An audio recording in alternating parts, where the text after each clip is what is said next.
అదేవిధంగా కొవ్వూరు మండల అధ్యక్షులు మరి ఒట్టుపూడి వెంకటేశ్వర గారు వేదిక కోరుతున్నాం.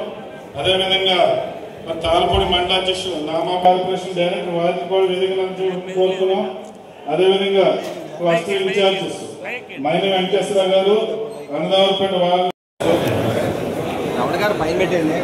మరి అందరూ కూడా ఖాళీ ఉన్న సీట్లో మరి అందరూ కూడా కూర్చోవలసింది కోరుతున్నాం. మరి కార్యక్రమం మొదలుగా మరి ఈరోజు మన ప్రీతం నాయకులు దివంగత మరి మహానాయకులు ఎన్టీఆర్ గారికి మరి పుష్పాలను గుర్తించవలసింది కోరుతాం. అదేవిధంగా అక్కడ దీపాన్ని ఎక్కించ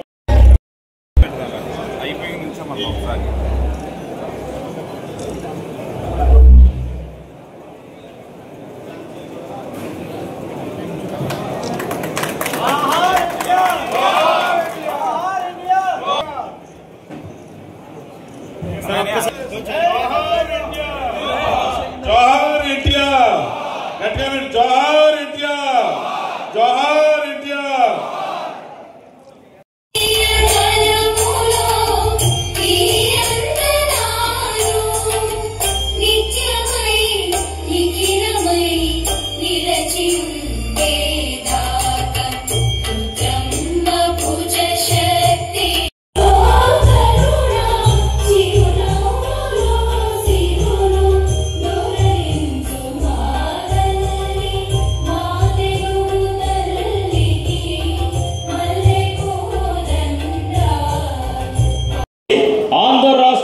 బడుగు బలహీన వర్గాలటువంటి ప్రజలందరికీ కూడా సేవ చేయాలని చెప్పని ఆలోచనతో తెలుగు వారి యొక్క ఆత్మగౌరవం కోసం స్థాపించేటువంటి పార్టీ తెలుగుదేశం పార్టీ.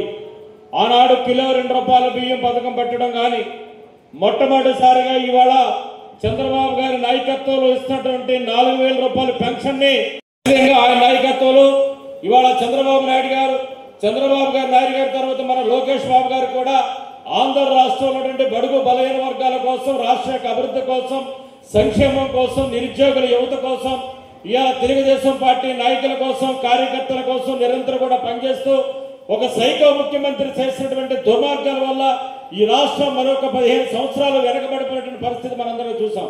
దానిని మళ్ళీ ఈ రోజు ఏ విధంగా ముందుకు తీసుకెళ్లాలని చెప్పిన తలంపుతోటి ఇవాళ చంద్రబాబు నాయుడు గారు, లోకేష్ బాబు గారు, పవన్ కళ్యాణ్ గారు, మోదీ గారి యొక్క సహకారంతో ఇవాళ అభివృద్ధి సంక్షేమాన్ని కూడా 2 కళ్ళుగా పెట్టుకుని ఇవాళ పోలవరం ప్రాజెక్టు విషయంలో కానీ, అమరావతి విషయంలో కానీ ఈ ఆంధ్ర రాష్ట్రాన్ని ముందుకు తీసుకెళ్తూ పరిశ్రమలు స్థాపించి నిరుద్యోగులకి ఉద్యోగాల కల్పన చేయడంలో కానీ ఇవాళ ముందుకెళ్తున్నటువంటి పరిస్థితి మనందరూ చూస్తా ఉన్నాం.